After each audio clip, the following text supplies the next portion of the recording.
నమస్తే అండి.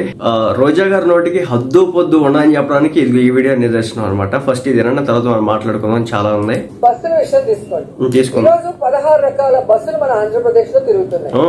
అధికారంలోకి వచ్చే ముందు యాడ్ లో ఏం చెప్పారండి? ప్రతి బస్సులో కూడా మహిళ రాష్ట్రం అంతా కూడా తిరిగా దానికి ఫ్రీగా మేము అవకాశం ఇస్తాం. ఇప్పుడు ఇస్తున్నారు కదా ఫ్రీగా. మహా అయితే సూపర్ లగ్జరీకి, దాంతో పాటు గరుడ కావచ్చు, లేదంటే అమరావతి బస్సులకు మాత్రం ఇవ్వట్లేదు. కానీ వీళ్ళు ఎందుకు ఇలా మాట్లాడతారు? దేనికోసం మాట్లాడతారు? విమర్శలు చేయడానికి ఇది ఒకటేనా? ఇంకేం లేదా? సామాన్యుల దగ్గరికి వెళ్ళి అడగొచ్చు కదా. ఒక 2 మైకులు పట్టుకుని వచ్చేసినారు, ఇంకా ఎవరు రెచ్చిపోతాం అన్నారు. టికెట్ అడిగితే నా ఫోటో చూపించండి అన్నాడు. ఈ రోజు 14 నెలల తర్వాత ముక్కి మూలిగి ఫ్రీ బస్ ని ఓపెన్ చేశాము. ముక్కి మూలిగి అంట. ఇప్పుడు గవర్నమెంట్ లోకి వచ్చిన తర్వాత క్షణాల్లో అన్ని ఇవ్వడం కుదరదు. స్ట్రీమ్ లైన్ చేసుకోవడానికి టైం పట్టింది. ఆమె మంత్రిగా చేసి ఆ మాత్రం కూడా అవగాహన లేదంటే నెక్స్ట్ లెవెల్. నెక్స్ట్ ఎన్ని బస్సులకి ఇచ్చారండి?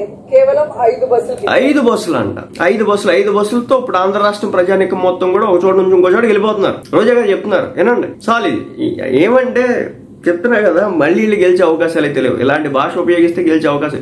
8,000కు పైగా బస్సులు ఇస్తే పల్లి వెలుగు కావచ్చు, అల్ట్రా పల్లి వెలుగు కావచ్చు, అదేవిధంగా ఎక్స్ప్రెస్ బస్సులు కావచ్చు, సిటీ ఆర్డినరీ బస్సులు కావచ్చు, వీటన్నిటి కూడా ఇస్తే కాదు కదా 5 బస్సులకి ఇచ్చినట్టు చంద్రబాబు నాయుడు. ఏ 5 బస్సులు? ఏం మాట్లాడుతున్నారు? అర్థం కానటువంటి పరిస్థితి.